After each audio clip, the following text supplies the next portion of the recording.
When leucovorin became national news in the US, I decided to share how it's helping my son because we were already on it. And since then, I have gotten a lot of questions on my videos and I've seen questions in the groups that I'm part of. And so I wanted to go ahead and do a video addressing some of the frequently asked questions about leucovorin treatment for autism. Disclaimer, I am not a medical professional. I'm a mom who is using this and seeing good results for our 4-year-old autistic son. And none of this is medical advice. And throughout the video, you'll hear me saying, please talk to your doctor, talk to a medical professional. And that is always going to be the case. So I'm going to share research-based knowledge from what I have researched myself, but always talk to your doctor. If you're new here, I'm Katie, a mom of 4, including an autistic 4-year-old, and I share updates all about our life and our journey, and so be sure to subscribe so you can follow along. Okay, the first frequently asked question I want to address is, what should you say to people who don't support you using leucovorin or think that it's a bad thing? So we got on the treatment before it was ever national news because I was seeing a pediatrician who specialized in autism. So this particular doctor was a little bit ahead on the research and presented this as a possibility for our son and said, do your own research and then tell me if you want to prescribe it. And so I did my own research and I said, yeah, let's give this a try. And at that point, not a lot of people were talking about it. And then somehow it became this political thing. And it's unfortunate. Medical things should be scientifically researched and based on the medical community. I made the decision outside of any politics. And so that's what I encourage any parent who's trying to decide if this is something they want to bring up to their doctor. Do your own research and try as best you can to take it outside of the political realm, right?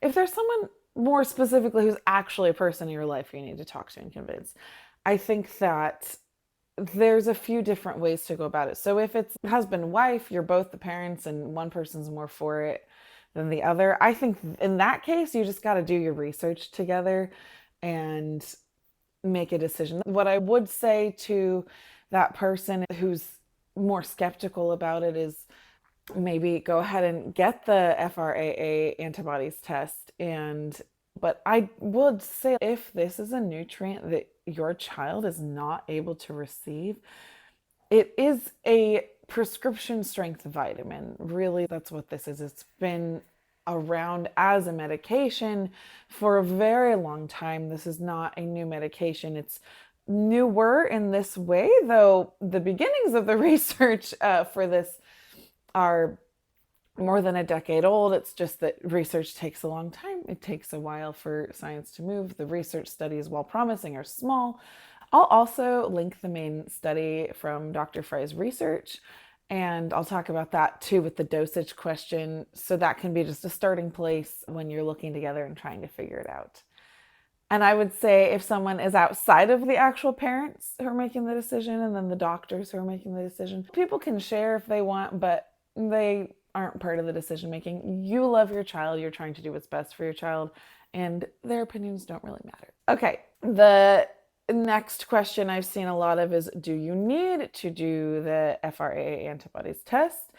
And I'm going to link a video specifically answering this question. It's by Dr. David Danish. He essentially, in summary, says that because it can be a very difficult and potentially expensive test to access, and it is a relatively safe medication, and there can be some benefit even with a negative FRAT test, that it is okay in his practice to start on it and see if it's helping.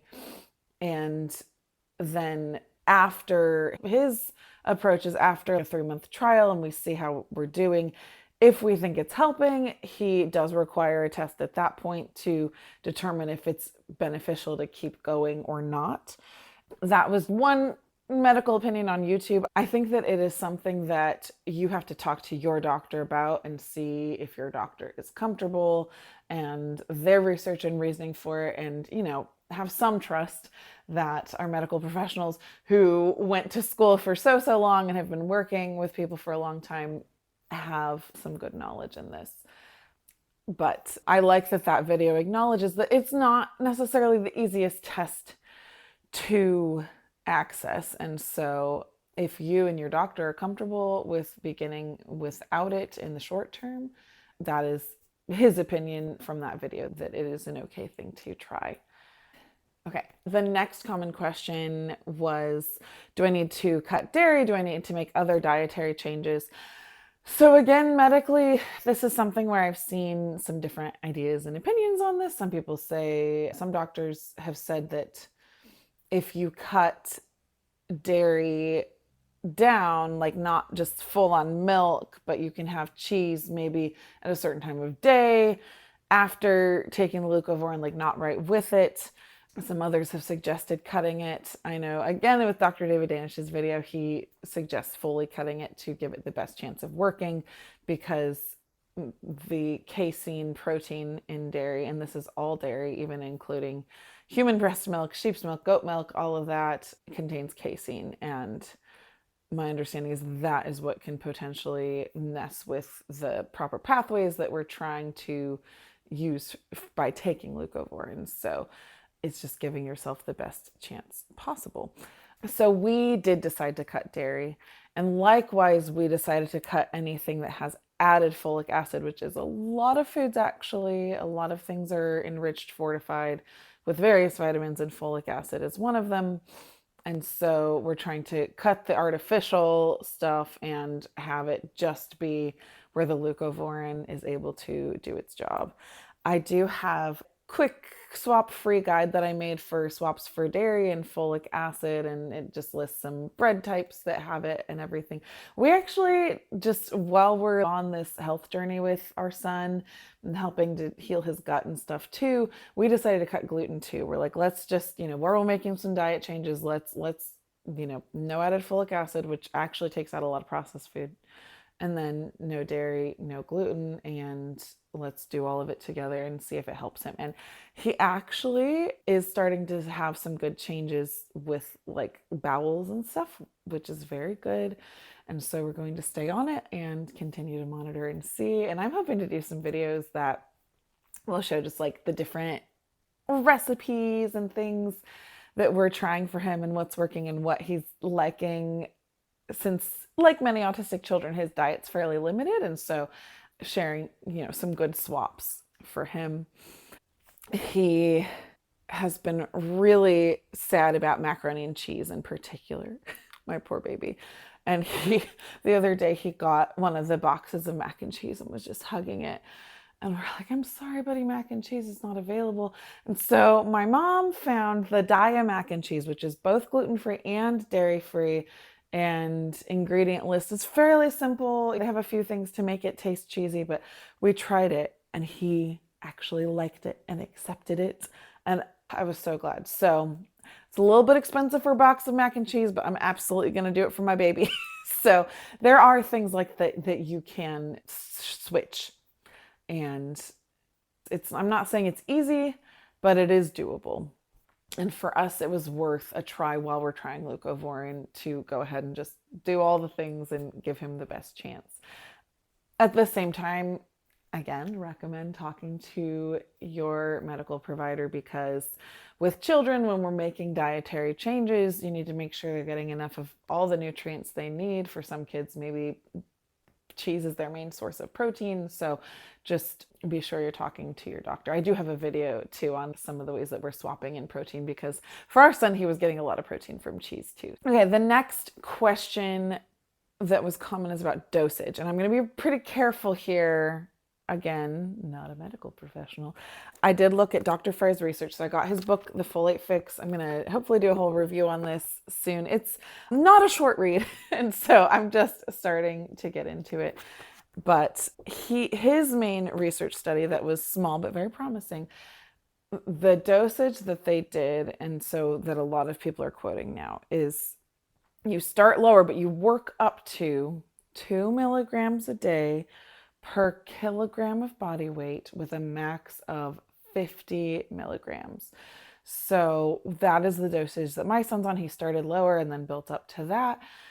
And You might have a doctor who wants to try lower, especially at the start, so be sure to talk to your doctor. Okay, the next common question is, what other supplements are we doing? And I want to be pretty careful with this one. Oftentimes, just maintaining a good quality multivitamin and then checking that that multivitamin doesn't have that added folic acid, I think is a good place to start. And then I would recommend talking to a nutritionalist or a functional medicine doctor, people like that who can help. It might behoove you to just start with the leucovorin, maybe continue your multivitamin if you already had one, but and maybe do the diet changes without a bunch of added supplementation to see if that in itself is helping. Because if you're taking a bunch of stuff all at once, even if it's helping, which is great, it might be hard to know what's helping. And you can overdose on vitamins. We need to remember to be careful what we're putting in our bodies. And so that's where I'm going to be careful with my recommendations for anything else. Another common question was, what if your doctor doesn't want to prescribe leucovorin? It's a little tough. So the AAP recently came out saying that they do not have a broad recommendation for leucovorin use for autism. I read the whole page where they're talking about it. They're not saying that they're advising doctors to not use it at all, but they're saying it's not just a broad use, like you have an autism diagnosis, so let's prescribe it. So you likely will have a doctor who's following that as their guide, right? So you can take the research that there is and bring it to the doctor. You can request a FRAT test and say, okay, well, if my child's positive for this, maybe we can start it anyway. It's a tough thing. A lot of people have brought up how frequently ADHD medication, things like that, are prescribed that have known side effects, whereas leucovorin is a high dose vitamin. And it's not that there's no side effects, but comparatively, it is research-wise safer as a medication compared to some other medications that are commonly prescribed. So I see the frustration. I also understand, being a doctor and understanding how science and medicine and research works, being a little bit worried or skeptical and not wanting to, especially with long-term effects and all of these things. I understand where doctors are coming from. And I also understand as a parent who really wanted to try this and is seeing positive results, why people want to try so much. So one thing you can try is going to a doctor of osteopathy, or those kinds of doctors oftentimes more likely to be open to new treatments. You can also get your own folinic acid over the counter. I will link a well-reviewed one from Amazon in the description. I have not tried it myself because we are on leucovorin. So I'm not speaking specifically to how that's affected our family because I don't know, but there are a lot of positive reviews on Amazon, so that is something you can do. People have asked about the price of the medication and said, I just want a link to buy it. How do I buy it? So Leucovorin is a prescription medication. So that is done through your doctor. If you're in the US, it is something that may be covered by insurance. In my case, the copay is $5. I know there was at least one person who commented on my video and said the copay was a lot more. And so that's where prices, I don't know. And then if you're outside of the US, it very much just depends on what your medical system is, whether you have universal health care or something totally different going on in the system, and whether leucovorin is even available.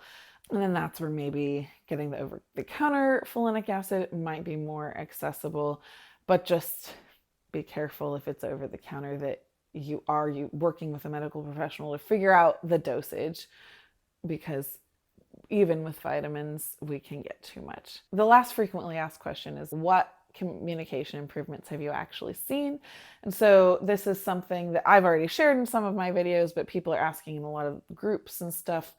And so for us, this is a new update for us. He is starting to do some pretend play, which is huge. If you have an autistic child, you know this is huge.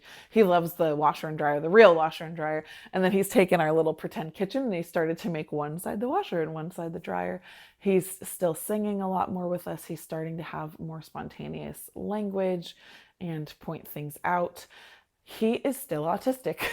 And he still has meltdowns. Just this morning, there was a huge meltdown in the making, and it just kind of had a domino effect. It started with cereal, and his brother got cereal before he did, and we were trying to get him to try some gluten-free toast first, and he was enjoying it until brother got cereal, and cascade effect, meltdown. And so we're still able to use the strategies that we have. I have visual tools. I'll link my free visuals in the description as well, free visual starter kit. But so all of these things where we have to do a visual schedule, where we have to prep him, where we support him in calming down. It's not like these things have just disappeared because he's on this medication. It's not a magic pill. It's something that's starting to help with his communication and starting to help then with fewer meltdowns and positive behavior and stuff because he's able to communicate. And we're so grateful for that. And we're still having to do all the other things to help support him. Anytime I'm making a video about this, I want to help with expectations and everything. If you have any other questions that I didn't address in this video, let me know in the comments. I would love to also hear what kind of content you're interested in. I think it'd be kind of fun to make some videos sharing recipes and things that we're trying, as well as just our daily schedule and what's working and what's helping us with different things. So let me know what you're most interested in. Be sure to share with anyone who you think would find this helpful, and like and subscribe. Have a wonderful week.